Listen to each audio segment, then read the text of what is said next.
This is lesson 1.5b. Should have done a worksheet on identifying angles already. Today's lesson is about perpendicular lines. Perpendicular lines intersect. We use this symbol to show perpendicularity in the words. We use the right angle symbol to show perpendicularity between two lines. If angle 2 is perpendicular, then angle 1, 3, and 4 also are perpendicular. So that's part of this definition. That's what this is stating. Perpendicular lines intersect to form 4 right angles. They're all congruent. They're also supplementary to each other because supplementary is 180 degrees. So here's what you need to do with this. Read from the words. KO and HM are perpendicular. So you go to KO and HM, put a perpendicular mark somewhere on there, but remember all the other 3 are also perpendicular.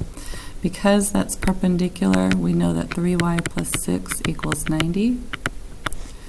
And because angle JHM is also 90 degrees,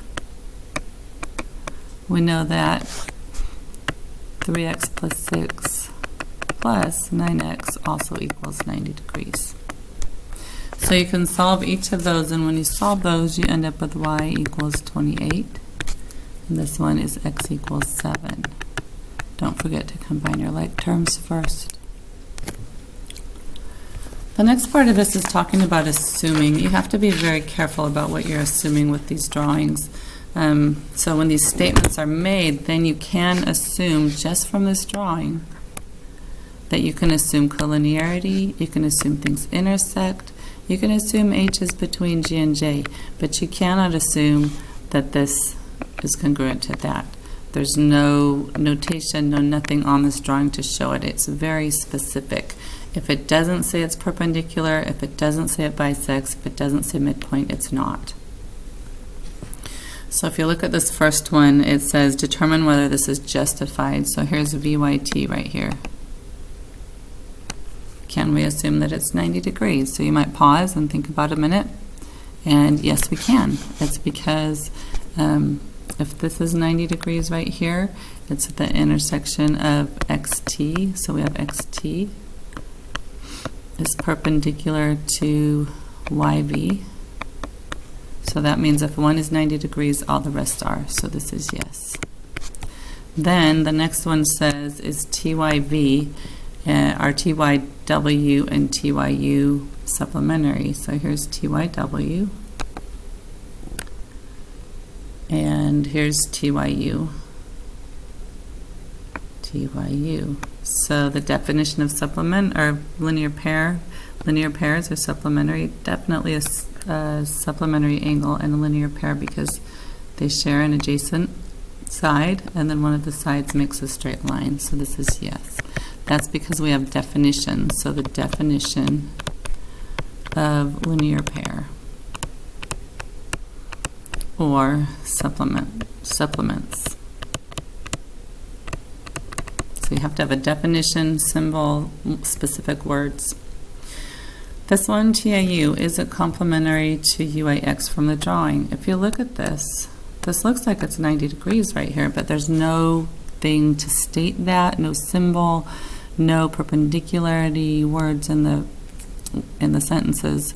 So this one is no. You can't assume that. It could be 91 degrees, it could be 89 degrees, we don't know. And then is UAX adjacent to XAY? So here's UAX. There's XAY. They share a side, so yes, because they are definition of adjacent.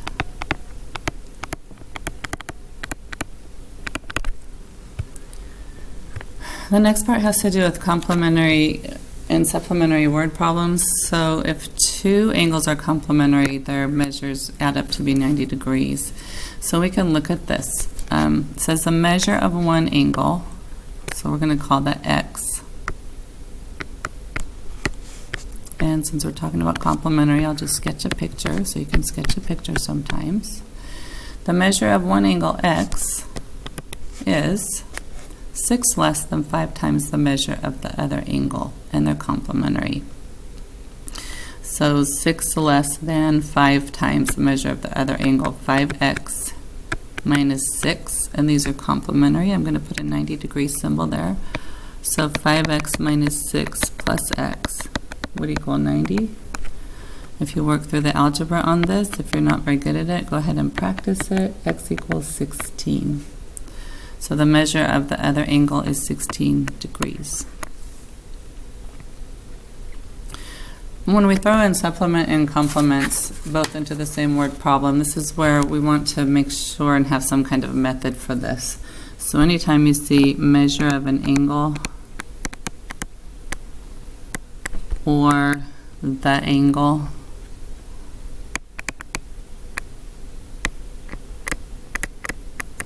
you're going to want to use the letter X. If you see the complement or its complement, you're going to want to use 90 minus x. If you see the supplement,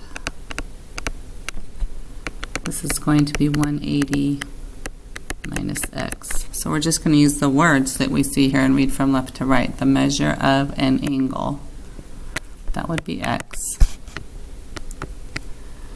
Oh, sorry. I forget about this one all the time. Let me erase this and start over for you on it. Okay, find the measure of an angle, so x. If the measure of the supplement of the angle, and you want to look for the is word because that's your equal sign.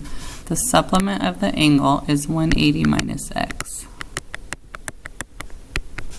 Is goes with equal, and then 8 more than 3 times the complement. 8 more than 3 times the complement is 90 minus x. So you just look for those words and then it's less confusing. You can try to draw a picture, but you end up with pretty much with the same thing.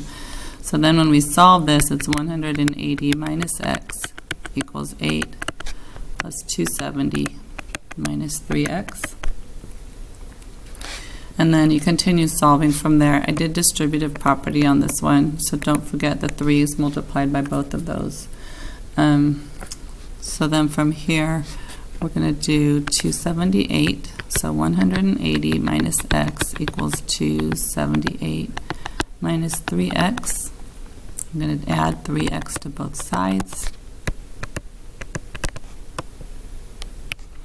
And get 180 plus 2x equals 278. Then subtract 180 from both sides. You end up with 2x equals 98. Divide by 2. You end up with x equals 49. So that would be the measure of the angle in there.